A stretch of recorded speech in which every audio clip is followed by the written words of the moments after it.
विनायक दामोदर सावरकर क्रांतिकारी, चिंतक, लेखक, कवि, वक्ता और राजनेता। हालांकि सावरकर को लेकर लोग एकमत नहीं, लेकिन ना तो सावरकर के योगदान से इनकार किया जा सकता है और ना ही उनके विचारों को पूरी तरह से नकारा जा सकता है।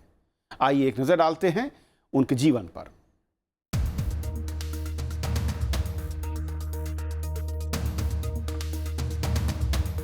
आधुनिक भारत के राजनीतिक विमर्श में जो नाम लगातार चर्चा में रहते हैं, विनायक दामोदर सावरकर उनमें से एक हैं। लोग उनके विचारों के समर्थन में हैं, उतने ही विरोध में। लेकिन सावरकर के अस्तित्व को आधुनिक विमर्श में नकारा नहीं जा सकता।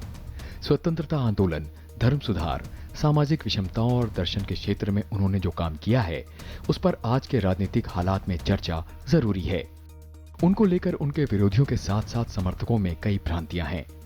उनके राजनीतिक दर्शन में उपयोगितावाद, तर्कवाद और सकारात्मकवाद के अलावा मानवतावाद और सार्वभौमिकता, व्यवहारिकता और यथार्थवाद जैसे बिंदु भी हैं, जिन पर चर्चा कम ही होती है। ये अपने जीवन के बाद उसकी छाया कितनी अधिक बढ़ती है।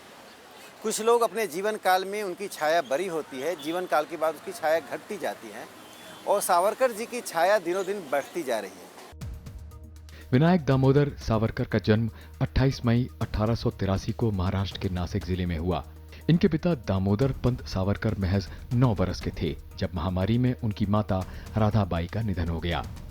इसके 7 वर्ष बाद उनके पिता दामोदर पंत सावरकर भी स्वर्ग सिधार गए। इसके बाद बड़े भाई गणेश ने परिवार के पालन पोषण का जिम्मा संभाला। 1901 में उन्होंने नासिक के शिवाजी हाई स्कूल से मैट्रिक की परीक्षा पास की। 1901 में ही उनकी शादी यमुनाबाई के साथ हुई।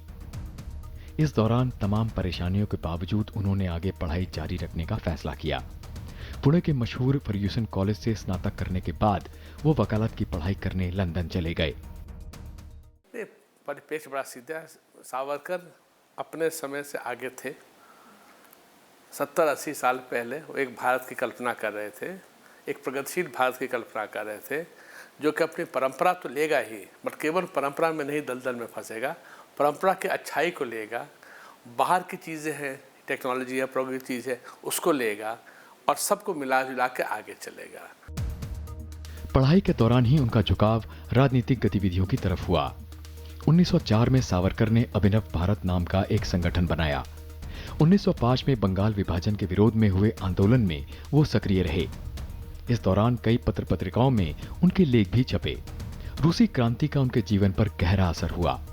लंदन में उनकी मुलाकात लाला हरदयाल से हुई, जो उन दिनों इंडिया हाउस की देखरेख करते थे।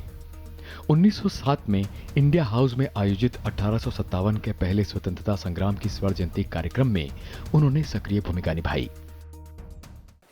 Savarkar was a nationalist. He was also a very modern person in his thinking. By modern, I meant that he realized that while Indian traditions are very important, what is crept into India which is not so good, that should be removed. What is good outside India should be absorbed, and the two together have to move forward. जुलाई 1909 को मदनलाल ढींगरा ने William Hearst Curzon Wyllie को गोली मार दी। इसके बाद सावरकर ने London times में एक लेख लिखा था। 13 मई 1910 को उन्हें गिरफ्तार किया गया। 8 जुलाई 1910 को सावरकर ब्रिटिश गिरफ्त से भाग निकले। 24 दिसंबर 1910 को उन्हें आजीवन कारावास की सजा दी गई। 31 जनवरी 1911 को इन्हें दोबारा आजीवन कारावास दिया गया। 7 अप्रैल 1911 को उन्हें काला पानी की सजा पर पोर्ट ब्लेयर की सेल्यूलर जेल भेज दिया गया। सावरकर 4 जुलाई 1911 से 21 मई 1921 तक पोर्ट ब्लेयर जेल में रहे। इसके बाद अंग्रेज शासकों ने उनकी याचिका पर विचार करते हुए उन्हें रिहा कर दिया। देखिए, सावरकर जी वे थे जो मानते थे कि भारत एक पुण्य भूमि है, और इसे पुण्य भूमि मानने वाले सावरकर जी क्या, हिंदी साहित्य के श्रेष्ठ पुरुष मैथिली शरणगुप्त भी हैं। ऐसे हजारों लोग हैं, चिंतक रहे, राजनीतिज्ञ रहे, जो भारत को पुण्य भूमि इसलिए मानते हैं कि भारत ने दुनिया को शांति का, दुनिया को संस्कृति का संदेश दिया है। आजादी तक वो विभिन्न सामाजिक, राजनीतिक और धार्मिक मंचों पर सक्रिय रहे। आजादी के बाद उन्हें महात्मा गांधी की हत्या के बाद गिरफ्तार किया गया।